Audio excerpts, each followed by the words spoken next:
ئەمڕۆ ڕۆژی شەیدانی یەکێتی نیشتیمانی کوردستانە.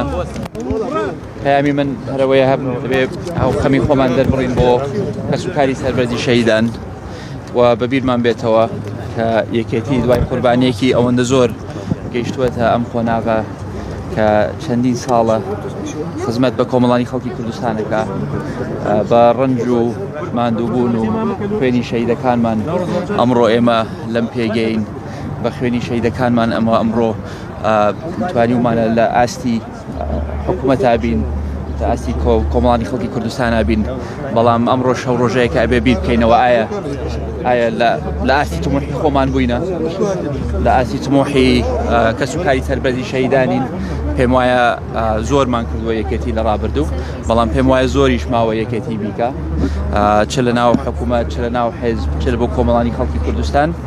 و ئەمڕۆ ئەبێ هەمومان تەقیمێکی خۆمان بکەین و وا بکەین سبەینێ لە ئەمڕۆ باشتر بین.